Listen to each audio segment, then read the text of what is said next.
미국 대통령이 주도한 관세 정책이 오히려 미국 경제의 목줄을 죄오는 역설적인 상황이 전개되고 있습니다.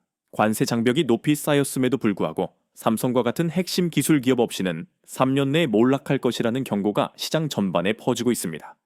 일론 머스크가 삼성과 22조 원 규모의 초대형 계약을 체결했다는 소식에 백악관은 경악을 금치 못했으며, 특히 동맹국을 활용하여 지지율 확보를 도모하던 트럼프 전 대통령은 이 소식에 가장 큰 충격을 받았던 것으로 알려졌습니다.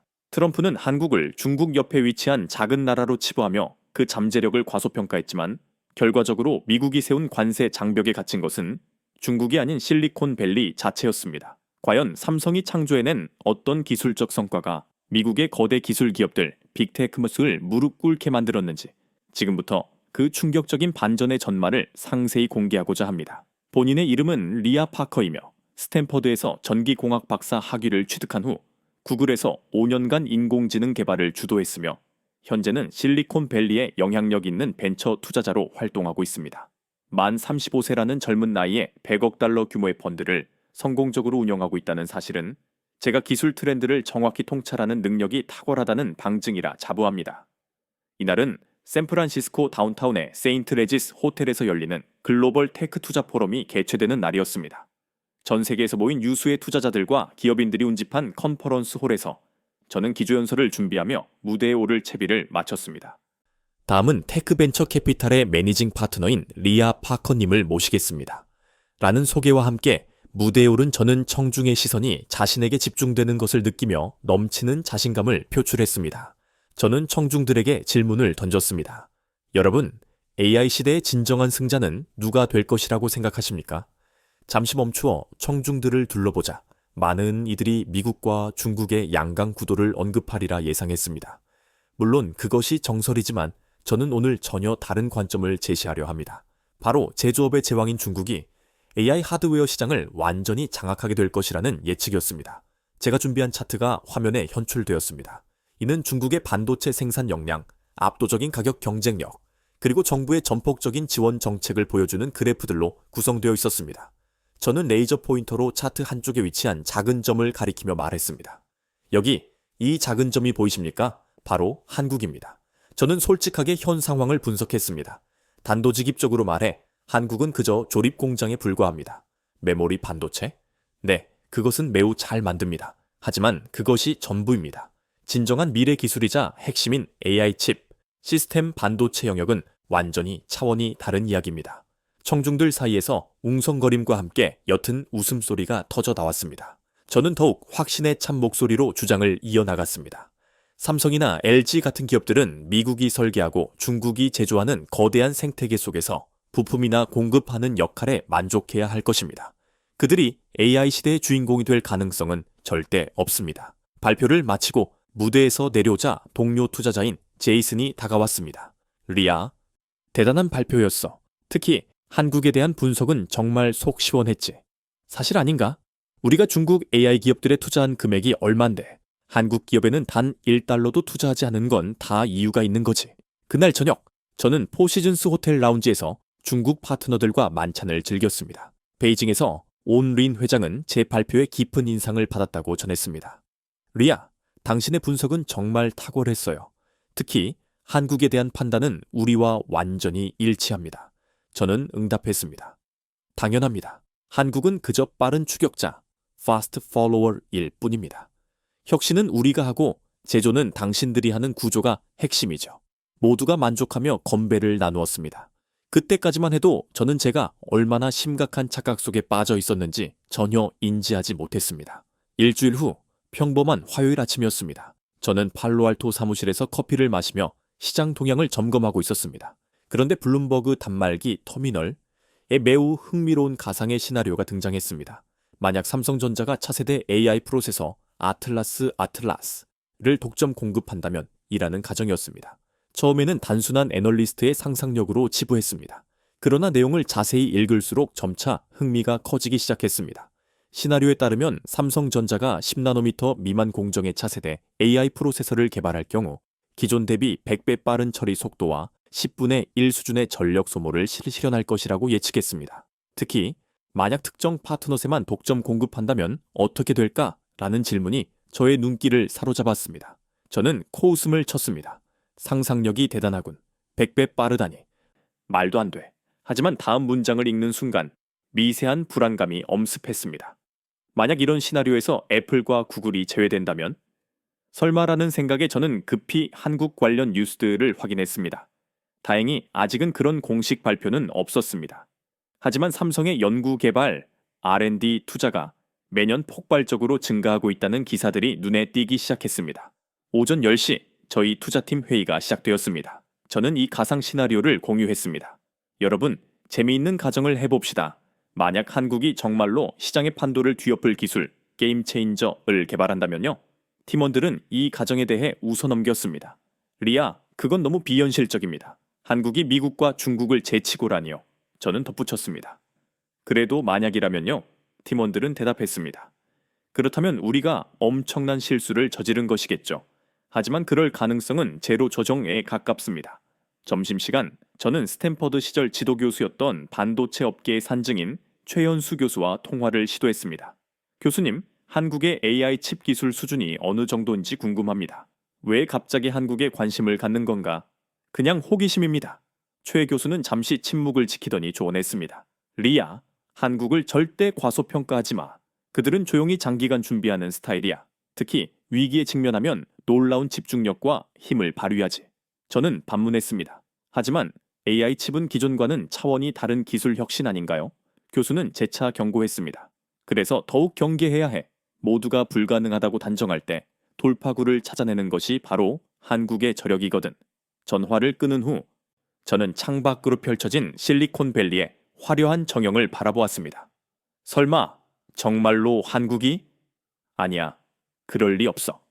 그날 저녁 귀가하여 뉴스를 확인하던 중 작은 기사 하나가 제 시선을 끌었습니다. 삼성전자 차세대 반도체 연구에 역대 최대 투자 단행. 내용을 확인해 보니 연관 투자액이 200억 달러를 초과하고 있었습니다. 더욱 흥미로운 대목은 업계 관계자의 발언이었습니다. 삼성이 분명히 무언가 거대한 계획, 큰 그림을 준비하고 있는 것 같다. 조만간 깜짝 발표가 있을 수도 있다. 저는 갑자기 불안해지기 시작했습니다. 혹시 제가 간과하고 있는 중대한 사실이 있는 것은 아닐까? 다음 날 아침 중국 파트너에게서 다급한 전화가 걸려왔습니다. 리아, 이상한 소문이 돌고 있어. 삼성이 우리 쪽 제안을 거절했다더군. 무슨 제안 말입니까? 차세대 칩 공동 개발 제안이야. 우리가 파격적인 조건을 제시했는데도 거절했다는 거야. 이유가 뭡니까? 그것이 미스터리야. 혹시 더 큰 무언가를 독자적으로 준비하는 건 아닐까? 전화를 끊고 저는 깊은 사색에 잠겼습니다. 정말 만약 한국이 모두를 경악시킬 기술을 완성하고 있다면? 그리고 우리가 그것을 완전히 놓치고 있다면? 아니야, 그럴 리 없어. 한국은 하지만 마음 한구석에서는 불안감이 점차 통제 불가능할 정도로 커지고 있었습니다. 일주일 후 저는 한국계 동료인 알렉스 정과 점심 식사를 했습니다. 알렉스, 최근 한국 테크 업계 분위기는 어때? 왜 갑자기 한국에 관심을 가지세요? 그냥 궁금해서.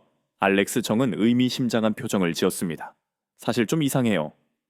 삼성이나 LG에서 일하는 제 친구들이 모두 큰일이 일어날 것 같다고 입을 모으더라고요. 큰일이라니요? 구체적으로는 아무도 모릅니까? 네, 보안이 너무 철저해서 아무도 구체적인 내용을 말해주지 않아요. 저는 점점 더 심한 불안감에 휩싸였습니다. 그날 밤 저는 오랜만에 한국 뉴스를 집중적으로 검색했습니다. 그리고 놀라운 사실을 발견했습니다. 최근 몇십 년간 한국 정부가 AI 반도체 육성 전략에 막대한 예산을, 그것도 대대적인 홍보도 없이 조용히 투입했다는 사실이었습니다. 혹시 정말로? 갑자기 제가 과거에 했던 발표가 떠올랐습니다. 한국을 무시하고 조롱했던 그 오만한 발표 말입니다. 만약 제가 틀렸다면, 만약 한국이 정말로 치밀하게 준비하고 있었다면? 그 생각만으로 등골이 오싹해졌습니다. 컴퓨터 화면에는 바이두, 샤오미, 그리고 화웨이를 포함한 아시아 히톱계 기업에 삼성 칩이 독점 공급되는 시뮬레이션 결과가 떠 있었습니다. 이 시뮬레이션 결과를 보며 저는 숨이 막혔습니다. 만약 삼성이 정말로 이런 배타적인 선택을 한다면 애플도 구글도 심지어 우리가 투자한 중국 스타트업들마저도 배제될 수 있었습니다. 사무실에서 시나리오 분석을 하던 클레어가 들어왔습니다. 리아, 요즘 왜 이렇게 한국 시나리오에 집착하시는 거예요? 불안해서. 뭔가 엄청난 일이 일어날 것 같은 예감이 들어. 클레어는 코웃음을 쳤습니다. 설마요. 한국이 뭘 할 수 있겠어요? 하지만 저의 불안감은 확신으로 변해가고 있었습니다. 그때 제 휴대폰이 울렸습니다. 애플의 하드웨어 담당 부사장인 앤서니였습니다. 우리는 종종 정보를 교환하는 사이였습니다. 리아, 지금 시간 좀 있나? 급히 할 얘기가 있어.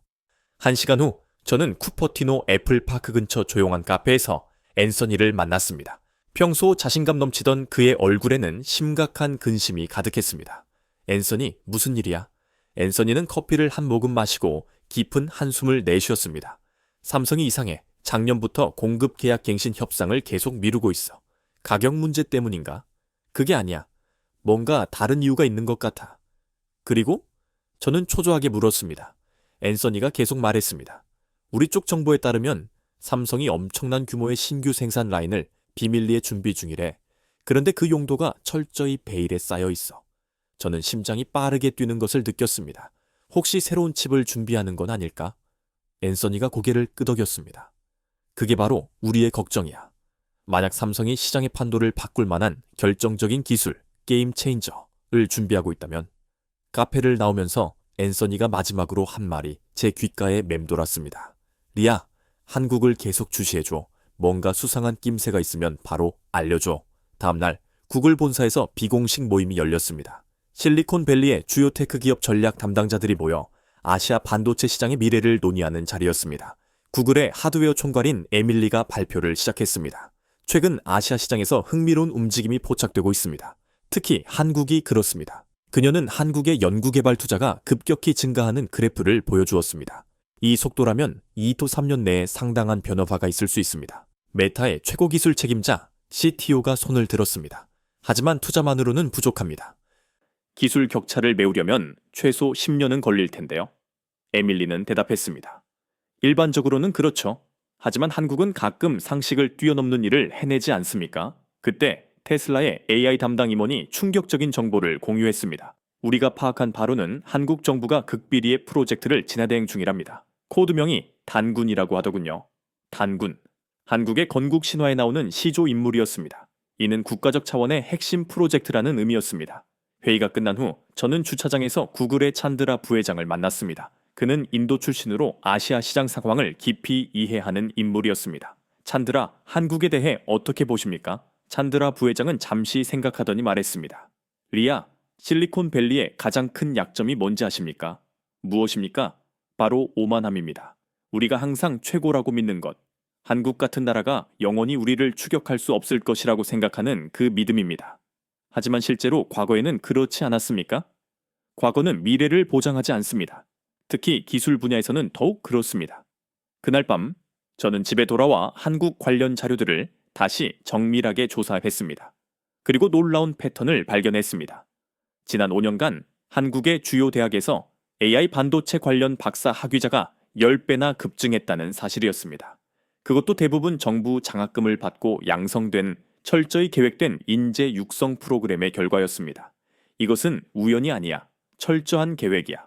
다음 주 저는 한국계 벤처 투자자 모임에 참석하여 서울대 출신의 젊은 투자자를 만났습니다. 한국 반도체 업계 분위기는 어떻습니까? 그가 의미심장한 표정을 지었습니다. 폭풍전 고요함 같습니다. 모두가 뭔가 엄청난 일이 곧 터질 것이라고 예감하고 있죠. 구체적으로 무엇인데요? 그건 아무도 모릅니다. 하지만 분명한 것은 한국이 더 이상 조용히 머물러 있지 않을 것이라는 점입니다. 일주일 후 충격적인 루머가 시장에 돌기 시작했습니다. 삼성이 애플과의 계약 갱신을 공식적으로 거부했다는 소문이었습니다. 처음에는 단순한 소문으로 치부했지만 애플 주가가 미세하게 흔들리기 시작했습니다. 저는 급히 앤서니에게 전화했습니다. 앤서니, 소문이 사실이야. 공식적으로는 아직 협상 중이야. 하지만 분위기가 좋지 않아. 삼성이 뭔가 다른 구상을 갖고 있는 것 같아. 그 순간 제 머릿속에서 모든 퍼즐 조각이 맞춰지기 시작했습니다. 막대한 투자, 체계적인 인재 양성, 극비 프로젝트, 그리고 이상한 행동들. 설마 정말로 한국이? 며칠 후 중국에서 연락이 왔습니다. 우리가 투자한 스타트업 대표였습니다. 리아, 큰일 났어. 삼성이 우리 제안도 거절했어. 무슨 제안을? 차세대 칩 독점 구매 제안이야. 가격을 2배로 제시했는데도 말이야. 이제 확실해졌습니다. 삼성은 오랫동안 거대한 그림을 그리고 있었던 것입니다. 그날 밤 저는 우리 펀드의 긴급 전략 회의를 소집했습니다. 여러분, 우리가 한국을 심각하게 과소평가했을 가능성이 있습니다. 파트너들은 여전히 회의적인 반응을 보였습니다. 리아, 너무 과민 반응하는 거 아닙니까? 아닙니다. 모든 징후가 하나의 방향을 가리키고 있습니다. 한국이 곧 중대한 발표를 할 것입니다. 그럼 우리가 지금 무엇을 해야 합니까? 저는 심호흡을 하고 단언했습니다. 한국 시장을 재평가해야 합니다. 지금이라도 늦지 않았습니다. 하지만 이미 때를 놓쳤을지도 모른다는 불안감이 끊임없이 저를 괴롭혔습니다. 그리고 일주일 후 저의 불안감은 현실이 되었습니다. 블룸버그 단말기에 긴급 속보가 떴습니다. 삼성전자 내일 오전 글로벌 긴급 발표 예정. 순간 거래소가 술렁이기 시작했습니다. 모두가 같은 생각을 하고 있었습니다. 드디어 시작되는 건가? 저는 밤새 한숨도 이룰 수 없었습니다. 내일이면 모든 것이 뒤바뀔지도 모른다는 생각에, 그리고 제가 그토록 무시했던 한국이 세계의 판도를 뒤흔들지도 모른다는 생각에 잠을 설쳤습니다. 발표 당일 새벽, 저는 일찍 사무실에 도착했습니다. 한국 시간으로 오전 9시, 미국 서부 시간으로는 오후 5시에 발표가 예정되어 있었습니다. 사무실에는 이미 여러 동료들이 나와 긴장한 표정으로 기다리고 있었습니다. 리아, 정말 큰 발표일까요? 모르겠습니다. 하지만 데뷔는 해야 합니다. 우리는 대형 스크린 앞에 모였습니다. 카운트다운이 시작되었고 마침내 삼성전자 사장이 무대에 올랐습니다. 오늘은 역사적인 날입니다. 지난 10년간 저희가 준비해온 프로젝트의 결실을 발표하게 되어 기쁩니다. 순간 제 심장이 멎는 것 같았습니다. 10년이라고? 저희가 개발한 차세대 AI 프로세서 아틀라스를 소개합니다. 화면에 작은 칩 하나가 나타났습니다. 겉모습은 평범했지만 공개된 세부 사양은 상황을 완전히 역전시켰습니다. 기존 최고 성능 대비 처리 속도 100배 향상, 전력 소모 10분의 1. 사무실은 경악으로 술렁였습니다. 저것이 물리적으로 가능한가? 그러나 삼성은 7시간 벤치마크 테스트 결과와 제3자 검증 기관의 확인서까지 증거로 제시했습니다. 그리고 가장 중요한 순간 사장은 잠시 멈췄습니다. 그 짧은 침묵이 영혼처럼 느껴졌습니다. 이 칩은 향후 3년간 선별된 파트너세만 독점 공급됩니다. 폭탄이 터졌습니다. 금융거래소는 즉시 반응했고 테크 주가들이 격렬하게 요동치기 시작했습니다. 독점 공급 파트너는 다음과 같습니다. 화면에 기업 로고들이 하나씩 나타났습니다. 바이두, 샤오미, 화웨이. 하지만 애플과 구글은 없었습니다. 우리가 투자했던 미국 기업들도 당연히 배제되었습니다. 이게 대체 무슨... 클레어는 말을 잇지 못했습니다. 발표가 끝나자마자 우리 사무실 전화는 광적으로 울려대기 시작했습니다. 리아, 대체 무슨 일이 일어난 겁니까? 우리 포트폴리오 회사들이 모두 제외됐습니다. 한국에 무슨 일이 있었던 겁니까? 저는 대답할 수 없었습니다. 예상은 했지만 이 정도의 파급력일 줄은 상상도 못했기 때문입니다. 1시간 후 더 충격적인 뉴스가 연달아 나왔습니다. 애플 주가 장중 20% 폭락, 구글 긴급 이사회 소집, 실리콘밸리는 완벽한 공황 상태에 빠졌습니다. 저녁 무렵 긴급 화상회의가 소집되었습니다. 실리콘밸리의 주요 벤처 캐피탈, VC들이 모두 참석했습니다. 세콰이어 캐피탈의 마이크는 소리쳤습니다. 이것이 어떻게 가능한 일입니까? 한국이 대체 언제 이런 기술을 개발했다는 겁니까? 벤치마크 캐피탈의 빌은 냉정하게 분석했습니다. 우리가 중국 시장만 주시하고 있는 동안 한국은 조용히 기반을 다졌던 겁니다. 그래도 이건 너무 갑작스럽습니다. 저는 조용히 손을 들었습니다. 사실 징후는 있었습니다. 모든 시그널이 존재했어요. 모든 시선이 저에게 집중되었습니다. 제가 몇 주 전부터 한국을 예의주시하고 있었는데 분명히 무언가를 준비하고 있었습니다. 그럼 왜 미리 경고하지 않았습니까? 아무도 믿어주지 않았을 거잖아요. 무거운 침묵이 흘렀습니다. 그들의 반응은 제가 옳았음을 증명했습니다. 밤 10시, 팀 쿡 애플 CEO가 긴급 기자회견을 열었습니다. 우리는 일시적인 공급 문제를 겪고 있습니다. 하지만 애플은 언제나처럼 이 위기를 기회로 전환할 것입니다. 그러나 그의 목소리에는 단호한 자신감이 결여되어 있었습니다. 기자들의 질문이 쏟아졌습니다. 아이폰 차세대 모델은 어떻게 됩니까? 삼성 칩 없이 AI 기능 구현이 가능합니까? 주주들에게 어떻게 설명하실 건가요? 팀 쿡의 모호한 답변은 시장의 불안감을 더욱 증폭시켰습니다. 다음 날 아침 상황은 더욱 악화되었습니다. 나스닥 사상 최대 폭락, 테크 기업 시가총액 1조 달러 증발. 저는 사무실에서 밤을 새웠습니다. 끊임없이 쏟아지는 뉴스들을 모니터링하던 그때 한국에서 연락이 왔습니다. 서울대 시절 동기였던 이준호였습니다. 리아, 괜찮아? 오랜만이야. 준호야, 뉴스 봤지? 실리콘밸리가 난리도 아니야. 한국이 정말 이런 기술을 개발한 거야. 이준호는 잠시 침묵하더니 대답했습니다. 사실 우리도 이 정도일 줄은 몰랐어. 하지만 돌이켜보면 당연한 결과야. 당연하다니? 한국은 항상 위기 속에서 기회를 찾아왔잖아. IMF도 극복했고, 조선업 위기도 이겨냈고, 이번에는 반도체였을 뿐이야. 하지만 이건 차원이 다르지 않아? 맞아. 하지만 그만큼 절실했어. 메모리 반도체만으로는 미래가 없다는 것을 분명히 알았거든. 이준호는 말을 이었습니다. 그리고 한국에는 특별한 것이 있어. 뭔데? 단군의 후예라는 자부심이야. 우리 조상들이 만주 벌판을 호령했잖아. 고구려의 그 기상이 아직 살아있는 거지. 갑자기 무슨 역사 이야기를 하는 거야? 진짜야. 이번 프로젝트 코드명이 단군이었어. 새로운 시대를 열겠다는 강렬한 의지가 담겨 있던 거지. 전화를 끊고 저는 한국의 역사를 검색해 보았습니다. 단군왕검, 고조선의 시조, 그리고 고구려의 광개토대왕. 그래서 한국인들이 그렇게 강인한 건가? 오후에 또 다른 경제 폭탄이 터졌습니다. 미국 연방준비제도 접 페디 의장의 긴급 금리 인하 검토 발표, 중국 정부의 반도체 산업 재편 선언. 이제 문제는 기업 차원이 아닌 국가 차원의 대응으로 확산되었습니다. 그날 저녁, 저는 오랜만에 부모님께 전화드렸습니다. 리아, 괜찮니? 뉴스 봤어. 엄마, 제가 엄청난 실수를 저지른 것 같아요. 무슨 실수니? 한국을 너무 무시했어요. 그들이 이렇게 대단한 잠재력을 가진 나라일 줄은 몰랐어요. 그리고 저는 깨달았습니다. 제가 오만하게 무시했던 그 작은 나라가 사실은 위대한 역사와 엄청난 잠재력을 지닌 국가였다는 것을. 다음 날, 저는 중대한 결심을 했습니다. 나 한국에 가봐야겠어. 클레어가 깜짝 놀랐습니다. 갑자기 왜요? 직접 보고 싶어. 그들이 어떻게 이런 일을 해냈었는지. 위험하지 않을까요? 지금 미국 기업들에게는 적대적일 텐데. 그래도 가야 해. 이건 단순한 비즈니스 이슈가 아니야. 무언가 더 큰 변화의 시작인 것 같아. 일주일 후. 저는 인천국제공항행 비행기에 몸을 실었습니다. 마음은 복잡했지만 한 가지만은 확실했습니다. 이제 세상은 이전과 같지 않을 것이며 그 변화의 중심에는 한국이 있다는 사실입니다.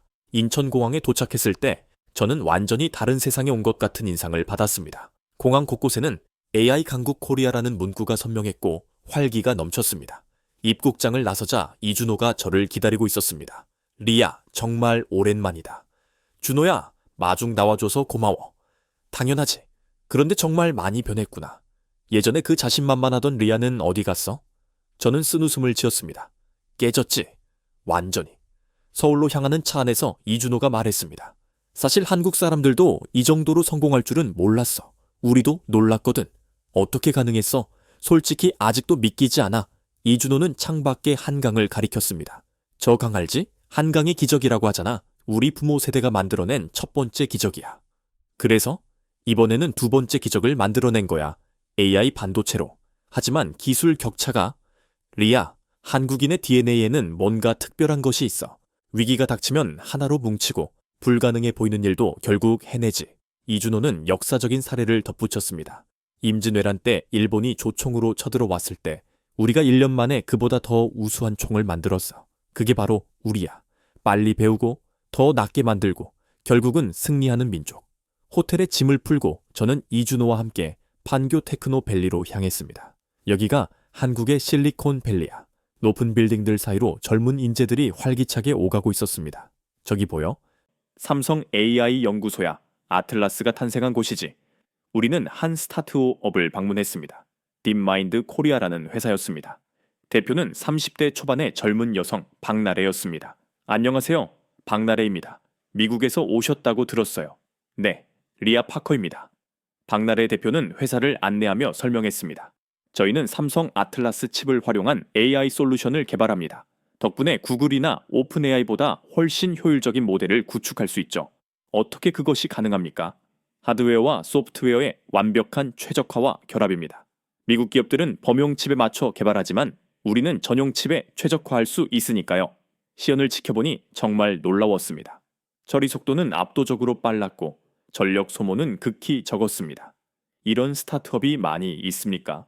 판교에만 수백 개가 넘습니다. 모두 아틀라스 생태계 안에서 혁신을 창출하고 있습니다. 점심은 전통 한식당에서 먹었습니다. 리아, 된장찌개 먹어본 적 있어? 어릴 때 엄마가 해주신 것 말고는요. 그럼 제대로 된 한국 음식을 맛봐야지. 음식을 먹으며 이준호가 물었습니다. 실리콘밸리는 지금 어떻습니까? 혼란 그 자체야. 모두가 아틀라스를 대체할 대안을 찾고 있지만 대안이 없다는 것을 깨닫고 있지. 이준호가 젓가락을 내려놓으며 진지하게 말했습니다. 리아, 이건 단순한 기술 경쟁이 아니야. 무슨 뜻이야? 문명의 전환점이야. 서구 중심의 기술 패권이 동아시아로 넘어오는 순간인 거지. 너무 거창한 거 아니야? 아니야. 역사는 반복되거든. 고구려가 동아시아를 호령했듯이 이제 한국이 기술력으로 세계를 주도하는 거야. 오후에는 삼성전자 본사를 방문했습니다. 거대한 건물이 위용을 자랑하고 있었습니다. 여기는 일반인은 들어가기 어려운데 특별히 허가를 받았어.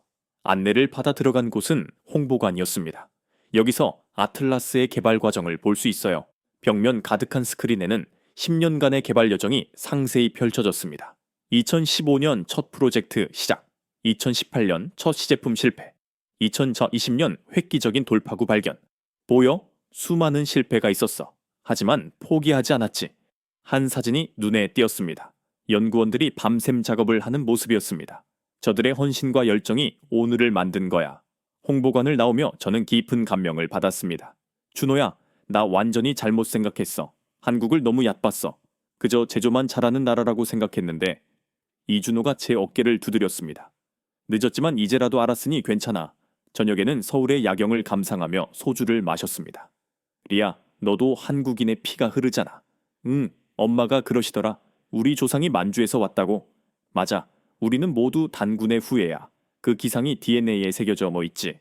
이준호가 소주잔을 들었습니다. 건배하자. 새로운 시대를 위하여. 그리고 나의 어리석음을 깨닫게 해준 한국을 위하여. 우리는 잔을 부딪혔습니다. 그날 밤 호텔로 돌아와 저는 일기를 작성했습니다. 오늘 나는 진정한 한국을 목도했다. 내가 무시했던 이 나라가 사실은 엄청난 잠재력과 위대한 역사를 지닌 곳이었다. 고구려의 기상, 한강의 기적, 그리고 이제 AI 혁명까지. 나는 너무나 오만했다. 실리콘밸리만이 혁신의 중심이라고 맹신했다. 하지만 혁신은 어디서든 일어날 수 있다. 특히 간절함과 뜨거운 열정이 존재하는 곳에서. 한국은 그것을 명확하게 증명해 보였다. 그리고 나는 이제야 깨달았다. 내 안에도 그 강인한 피가 흐르고 있다는 사실을. 다음 날, 저는 중대한 결정을 내리고 이준호에게 전화했습니다. 준호야, 나 한국에 좀 더 머물기로 했어. 정말? 얼마나? 모르겠어. 하지만 더 배우고 싶어. 이 나라가 어떻게 이런 위협을 달성해서 했는지. 훌륭한 결정이야. 내가 적극적으로 도울게. 전화를 끊고 창밖을 바라보았습니다. 서울의 아침이 밝아오고 있었습니다. 새로운 시대의 중심에서. 한국에 머문 지 일주일째 저는 삼성전자 미래전략실에 초청을 받았습니다. 이준호가 주선해준 미팅이었습니다. 리아 씨, 만나서 반갑습니다. 저는 미래전략실의 강은하 상무입니다. 40대 중반의 카리스마 넘치는 여성이었습니다. 초대해 주셔서 감사합니다. 우리는 삼성 서초 사옥의 회의실에 앉았습니다. 창밖으로 서울의 전경이 한눈에 내려다 보였습니다. 리아 씨가 한국에 오신 이유를 잘 알고 있습니다. 배우고 싶으신 것이겠죠? 네. 솔직히 제가 너무 무지했습니다. 강상무는 미소를 지었습니다. 겸손하시네요. 사실 저희도 리아 씨를 알고 있었습니다. 실리콘밸리에서 영향력 있는 투자자시잖아요. 이제는 아닙니다. 제 판단 실수가 아니었습니다. 당시에는 합리적인 판단이었죠. 다만 세상이 너무나 급변했을 뿐입니다. 강상무는 태블릿을 꺼냈습니다. 오늘 특별한 것을 보여드리려고 합니다. 아틀라스의 진정한 핵심 비밀을요. 화면에 복잡한 다이어그램이 나타났습니다. 이것이 무엇입니까? 아틀라스의 핵심 아키텍처입니다. 보시다시피 기존 반도체와는 구조 자체가 완전히 다릅니다. 자세히 보니 정말 혁신적이었습니다. 기존의 구조를 모방했지만 훨씬 더 효율적으로 재설계한 것 같았습니다. 이것을 어떻게 만들어내셨나요? 10년이 걸렸습니다. 처음 5년은 실패의 연속이었습니다. 하지만 우리에게는 명확한 비전이 있었습니다. 어떤 비전입니까? 강상무는 창밖의 도시를 가리켰습니다. 저 도시를 보십시오. 50년 전에는 폐허였습니다. 하지만 우리 부모 세대가 기적을 만들었죠.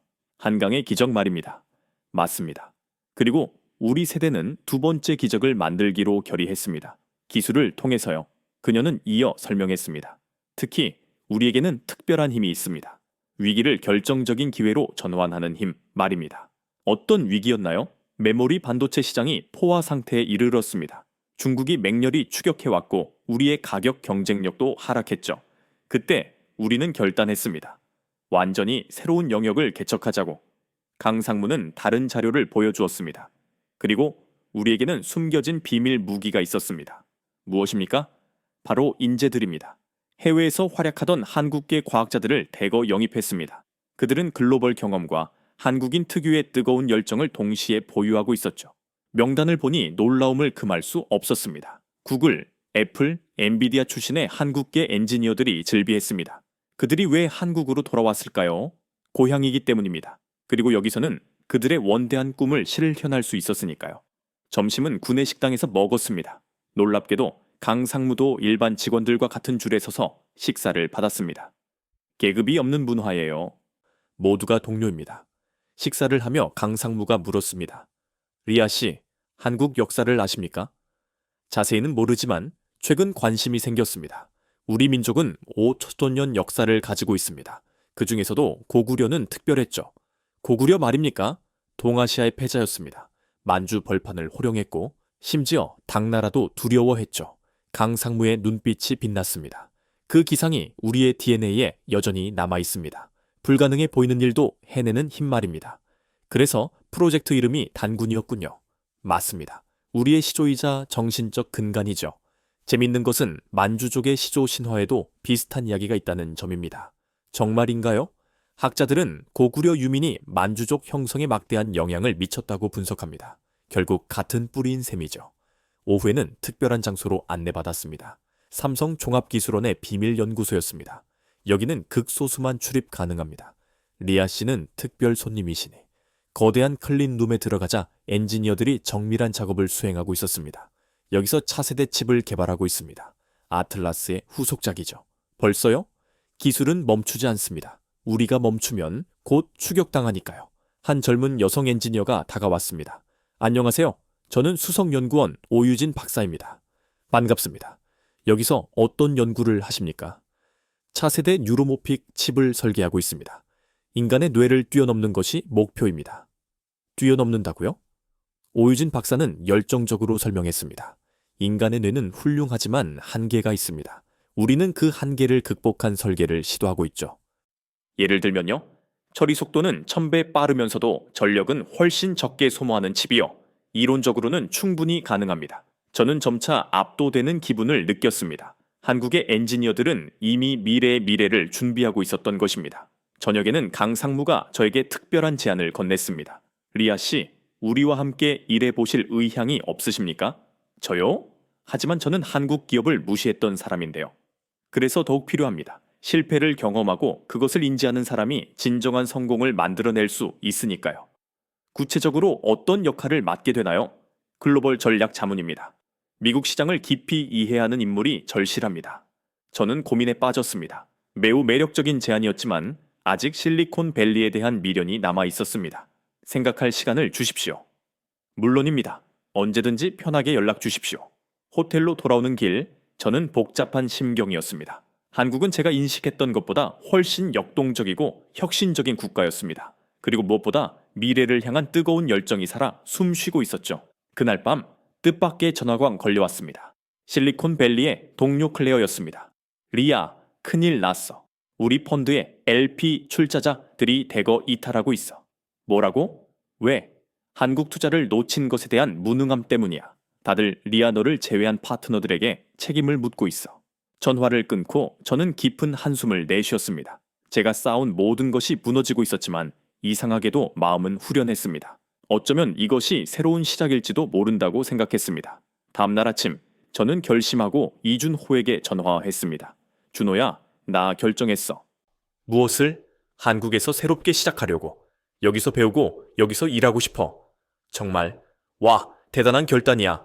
응, 늦었지만 이제라도 제대로 해보고 싶어. 전화를 끊고 창밖을 바라보았습니다. 서울의 아침 햇살이 눈부셨습니다. 새로운 시작을 축복하는 듯이. 한국에서 새로운 출발을 다짐한 지 한 달 후 저는 판교의 작은 오피스텔에 자리를 잡았습니다. 실리콘밸리의 호화로운 저택과는 비교할 수 없었지만 이상하게도 마음은 평온했습니다. 그날 아침 강은하 상무에게서 연락이 왔습니다. 리아 씨, 오늘 특별한 분을 만나게 해드릴게요. 오후 2시에 여의도로 오십시오.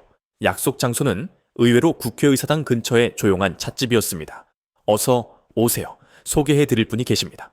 강 상무 옆에는 60대 초반의 품이 있는 여성이 앉아 있었습니다. 과학기술정보통신부 장관 김혜진입니다. 저는 깜짝 놀랐습니다. 장관이 직접 나오다니. 리아 파커시죠. 한국에 오신 것을 진심으로 환영합니다. 김 장관은 따뜻하게 악수했습니다. 영광입니다. 그런데 제가 왜... 김 장관은 단도직입적으로 말했습니다. 한국은 리아 씨 같은 분이 절실하게 필요합니다. 저요? 김 장관은 차를 한 모금 마시더니 말했습니다. 아틀라스는 단지 시작일 뿐입니다.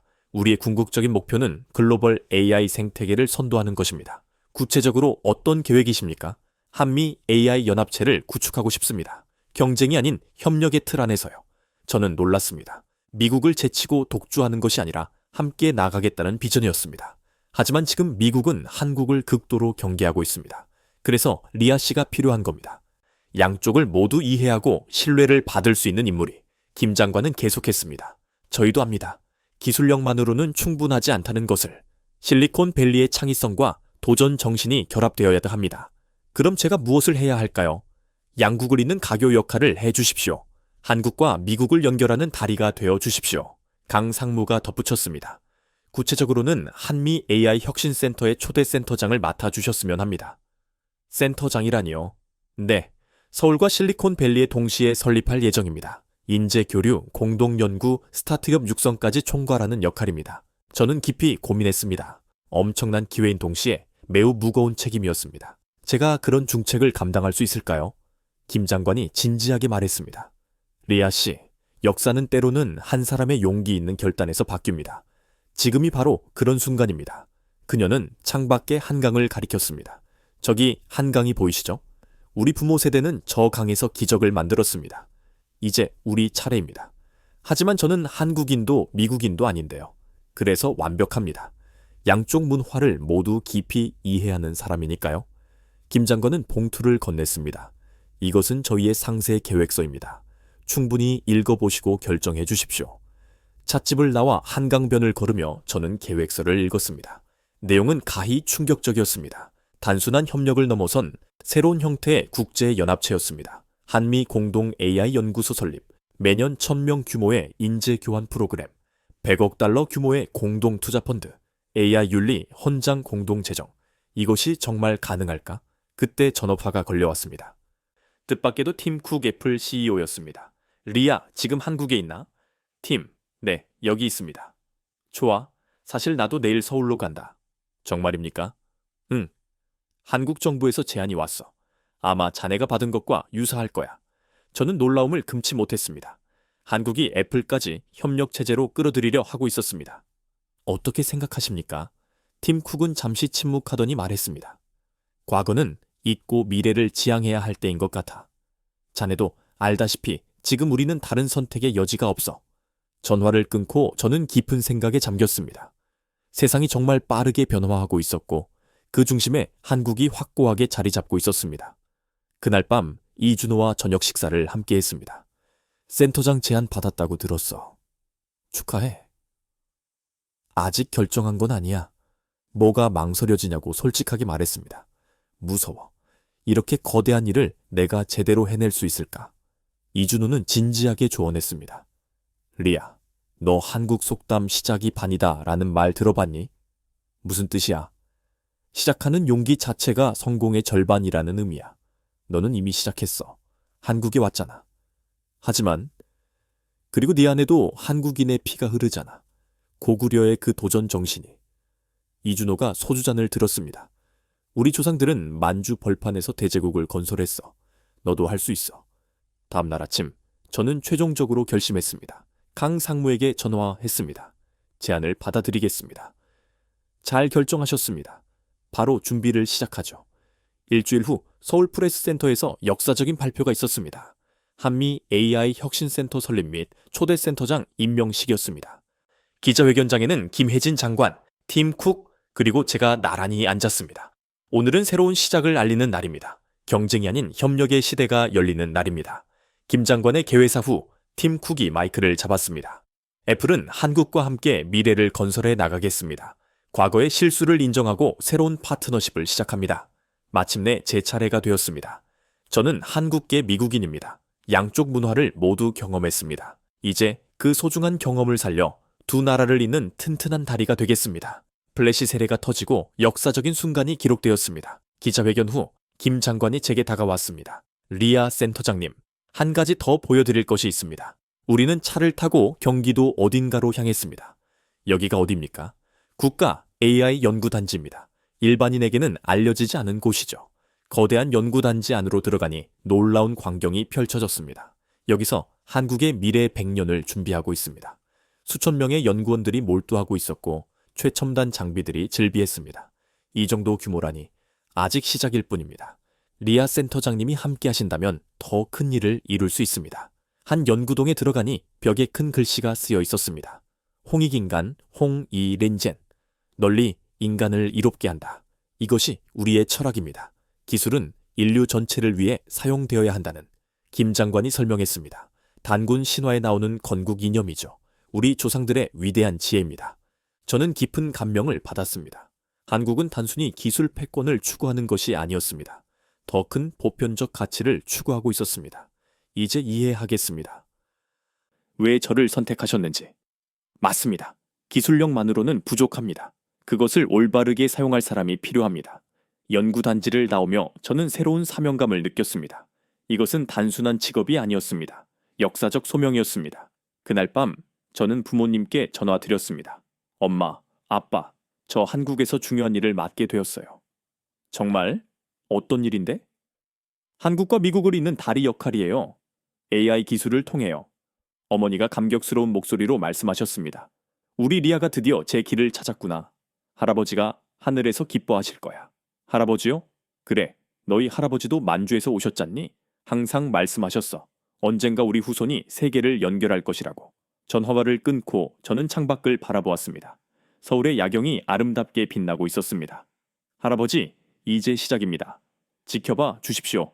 센터장 취임 후 첫 달은 정신없이 바빴습니다. 서울과 실리콘밸리를 오가며 양국팀을 구성하고 첫 번째 프로젝트를 기획했습니다. 어느 날 샌프란시스코 사무실에서 흥미로운 미팅이 있었습니다. 구글의 순다르 피차이 CEO가 직접 저를 찾아온 것입니다. 리아, 축하해. 대단한 변신이야. 순다르, 어쩐 일입니까?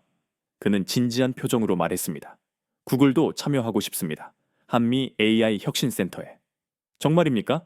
하지만 구글은 자체 기술력이 있지 않습니까? 솔직히 말씀드리겠습니다.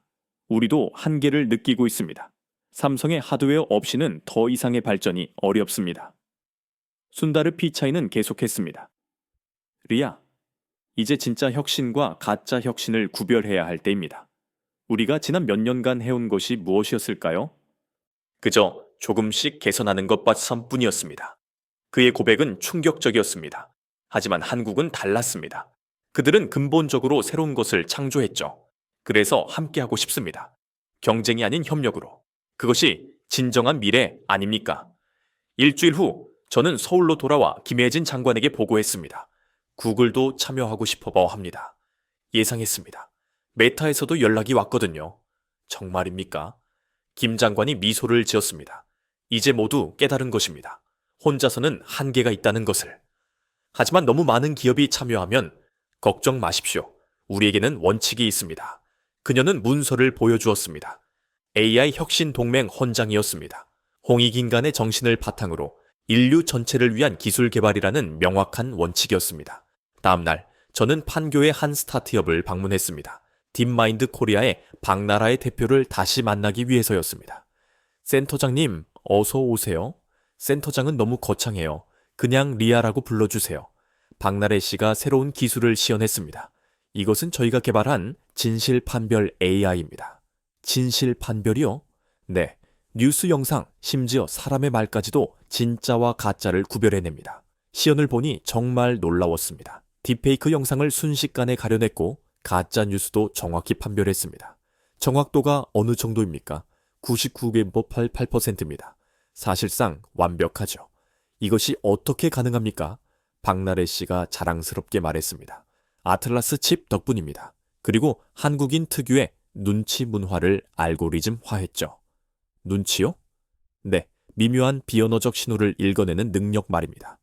그것이 진짜와 가짜를 구별하는 핵심이거든요. 점심은 전통 한정식집에서 먹었습니다. 리아 씨, 김치 좋아하세요? 이제는 완전히 좋아합니다. 매운 것도 잘 먹고요. 박나래 씨가 웃었습니다. 한국 사람 다 되셨네요. 식사를 하며 박나래 씨가 진지한 제안을 했습니다. 사실 저희가 센터와 협력하고 싶은 프로젝트가 있습니다. 어떤 것입니까?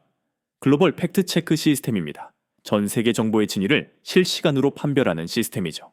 와, 그것이 가능할까요? 기술적으로는 가능합니다. 문제는 각국의 협력입니다. 저는 흥미를 느꼈습니다. 센터가 그 가교 역할을 하면 되겠군요. 맞습니다. 미국의 플랫폼, 한국의 기술, 그리고 전 세계 협력이 필요합니다. 오후에는 서울대학교 AI 연구소를 방문했습니다. 그곳에서 또 다른 놀라운 사실을 알게 되었습니다. 연구소장인 김태형 교수가 설명했습니다. 저희가 연구 중인 것은 집단 지성 AI입니다. 집단 지성이요? 네. 한국의 우리 문화를 AI에 적용한 개념입니다. 개별 AI가 아닌 서로 긴밀하게 연결된 AI 네트워크입니다. 실험실을 둘러보니 수백 개의 작은 AI들이 서로 소통하며 복잡한 문제를 해결하고 있었습니다. 이것이 서구의 개인주의적 AI와는 어떤 차이가 있습니까? 김 교수가 미소를 지었습니다. 효율성이 100배 이상 높습니다. 혼자 뛰어난 천재 한 명보다 평범한 사람 100명이 힘을 합치는 것이 더 강력하기 때문입니다. 한국적인 사고방식이네요. 맞습니다.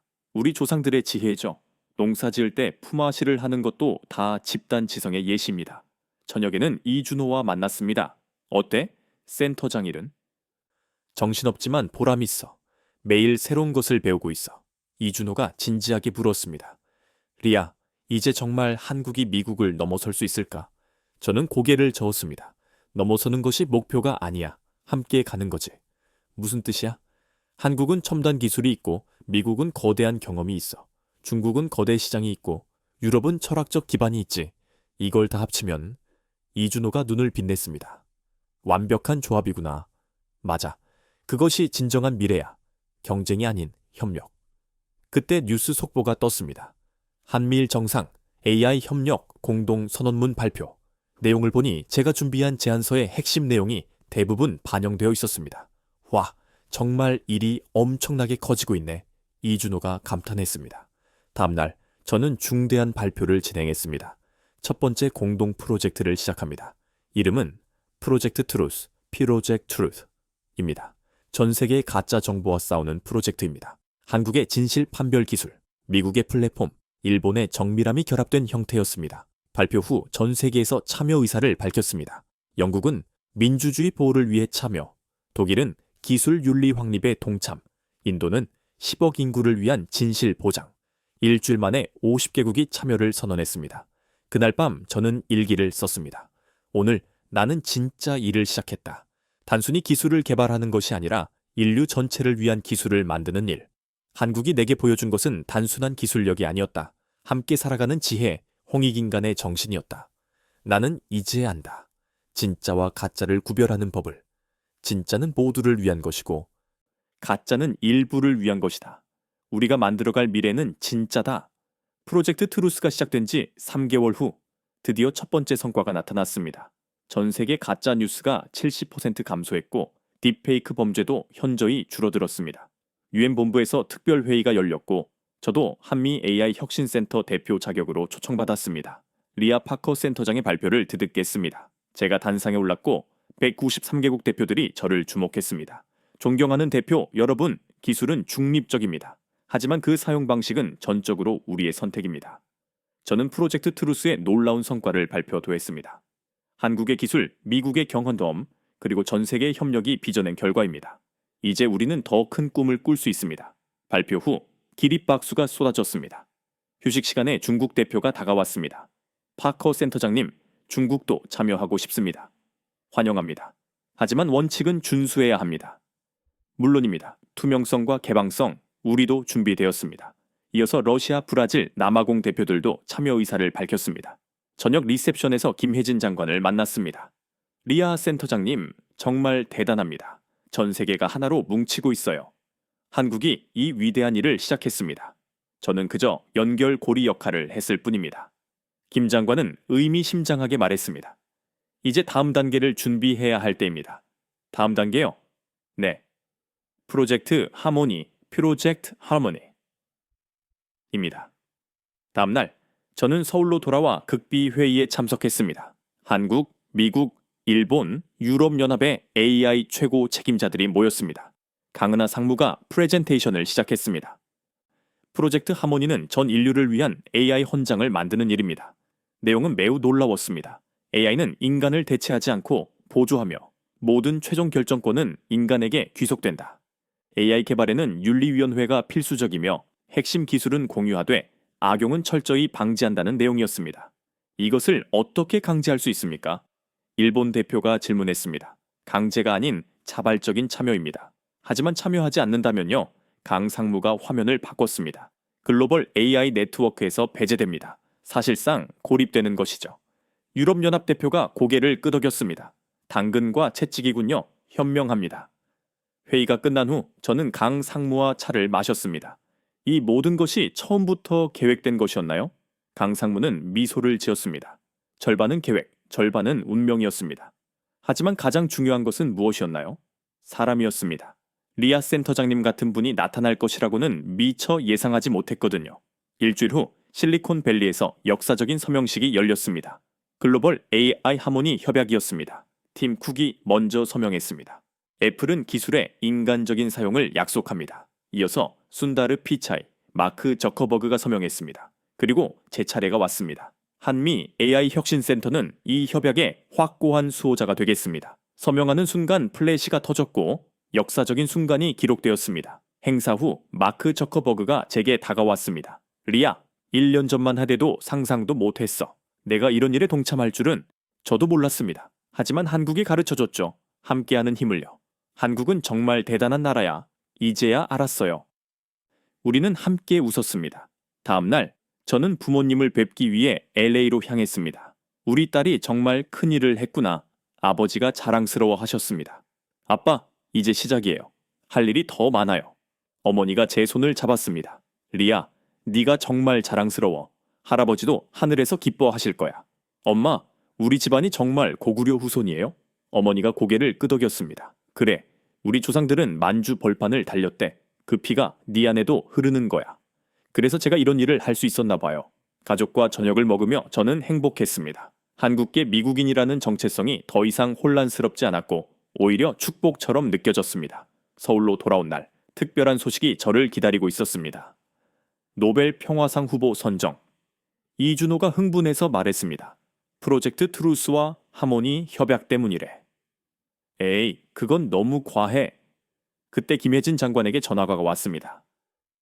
리아 센터장님, 축하해요. 그리고 하나 더 제안이 있습니다. 또 무슨 제안입니까? 한국 정부가 리아 센터장님께 특별 훈장을 수여하기로 결정했습니다. 훈장이요? 네, 과학기술 훈장 최고 등급입니다. 외국인 수여자로는 처음이죠. 저는 벅차올랐습니다. 영광입니다. 하지만 저는 그저 겸손은 그만하세요. 당신은 진정한 영웅입니다. 수여식은 청와대에서 열렸습니다. 대통령이 직접 훈장을 걸어주셨습니다. 리아 파커 센터장은 한국과 세계를 연결했습니다. 기술을 통해 인류애를 구현했죠. 훈장을 받는 순간 눈물이 흘렀습니다. 할아버지, 보고 계신가요? 손녀가 드디어 제 역할을 찾았어요.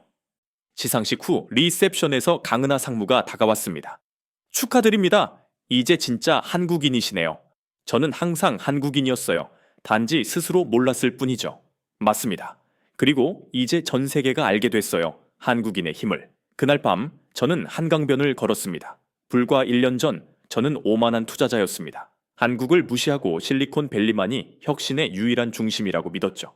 하지만 이제는 달랐습니다. 세계는 하나였고 함께할 때 훨씬 강력하다는 것을 깨달았습니다. 그리고 그 핵심에는 한국이 있었습니다. 작지만 강한 나라, 협력의 가치를 아는 나라, 한강의 기적을 넘어 AI의 기적을 창조한 나라. 그리고 저는 이제 그 일부가 되어 있었습니다. 훈장 수여식 이후 저의 삶은 완전히 바뀌었습니다. 전 세계 언론이 저를 주목했고 각국 정부와 기업에서 협력 요청이 쇄도했습니다. 하지만 저는 초심을 잃지 않으려 노력했습니다. 매주 월요일 아침 판교의 작은 카페에서 스타트업 창업자들을 만났습니다. 센터장님, 저희 기술 좀 봐주세요. 20대 청년들이 노트북을 펼쳤습니다. 무엇을 개발하고 있습니까? AI 교육 플랫폼입니다. 전 세계 아이들이 평등하게 교육받을 수 있도록이요. 시연을 보니 매우 인상적이었습니다. 각 나라의 어수에모, 언어와 문화에 맞춰 자동으로 커리큘럼이 조정되는 시스템이었습니다. 투자 받으셨나요? 아직 규모가 너무 커서 다들 부담스러워합니다. 저는 명함을 건넸습니다. 내일 센터로 오세요. 글로벌 프로젝트로 키워봅시다. 청년들의 눈이 반짝였습니다. 정말요? 감사합니다. 이러한 만남이 저에게는 가장 큰 보람이었습니다. 한편 국제 무대에서는 더욱 큰 변화가 일어나고 있었습니다. 유엔 안전보장이사회 UNSC가 AI 무기 금지 협약을 논의하기 시작했습니다. 뉴욕으로 날아간 저는 특별 자문관으로 회의에 참석했습니다. AI를 무기화하는 것은 인류의 생존 자체를 위협합니다. 제 발언에 많은 나라가 동의했지만 일부 국가들은 반대했습니다. 기술 발전을 막을 수 없다. 국가 안보가 우선이다. 논쟁이 계속되던 중 한국 대표가 발언했습니다. 우리는 육선연소 2호 전쟁을 겪은 민족입니다. 전쟁의 참혹함을 누구보다 잘 압니다. 기술은 사람을 죽이는 데가 아니라 살리는 데 사용되어야 합니다. 그 진정성 있는 발언이 회의 분위기를 완전히 전환시켰습니다. 결국 협약은 통과되었고 한국의 도덕적 리더십이 다시 한번 빛을 발했습니다. 서울로 돌아온 저는 새로운 프로젝트를 착수했습니다. 프로젝트 브릿지. 전 세계 AI 격차를 해소하는 일이었습니다. 아프리카, 남미, 동남아시아의 개발도상국들에게 AI 기술을 전수하는 프로그램이었습니다. 왜 공짜로 기술을 제공하는 겁니까? 한 기자가 물었습니다. 공짜가 아닙니다. 우리는 미래의 파트너를 만드는 것입니다. 함께 성장하는 것이 진정한 이익이기 때문입니다. 6개월 후 놀라운 결과가 나타났습니다. 케냐의 한 마을에서 AI를 활용하여 가뭄을 예측하고 해결했으며 브라질에서는 AI로 아마존 산림 파괴를 막았습니다. 방글라데시는 AI 의료 시스템을 도입하여 연가 사망률을 절반으로 줄였습니다. 각국에서 감사 메시지가 쇄도했습니다. 어느 날 특별한 손님이 센터를 찾아왔습니다. 빌 게이츠였습니다. 빌, 정말 오랜만이에요. 리아, 당신이 하는 일이 정말 인상적입니다. 우리 재단도 이 일에 적극적으로 동참하고 싶습니다. 그의 제안으로 프로젝트 브릿지는 더욱 확대되었습니다. 막대한 자금 지원과 함께 전 세계 네트워크가 연결되었죠. 1년 후 저는 다시 노벨상위원회에서 연락을 받았습니다. 이번에는 후보가 아닌 수상자로 선정되었다는 소식이었습니다. 믿을 수 없어요. 김혜진 장관이 축하해 주었습니다. 당연한 결과입니다. 당신이 만들어낸 변화를 보십시오. 시상식은 스톡홀름에서 개최되었습니다. 리아 파커는 기술을 통해 인류를 하나로 연결했습니다. 이는 진정한 평화의 실알현입니다. 상을 받으며 저는 수상 소감을 피력했습니다. 이 상은 제 개인의 것이 아닙니다. 함께의 가치를 가르쳐준 한국, 도전 정신을 보여준 미국, 그리고 손을 잡아준 전 세계 모든 분들의 것입니다.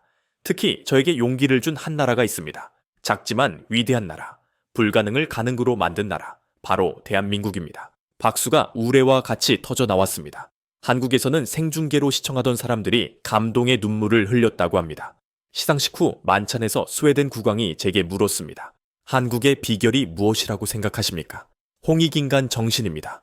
널리 인간을 이롭게 한다는 그 철학이죠. 아름다운 사상이네요. 네. 그리고 그들은 정말로 그렇게 살아갑니다. 자신만을 위하는 것이 아닌 모두를 위하여. 서울로 돌아온 날, 공항에는 수많은 인파가 저를 기다리고 있었습니다. 리아 센터장님, 축하합니다. 한국의 자랑이에요. 저는 감격의 눈물을 흘렸습니다. 1년 전만 해도 한국을 무시했던 제가 이제는 한국의 자랑이 되었다니. 그날 밤 이준호와 조용히 막걸리를 마셨습니다.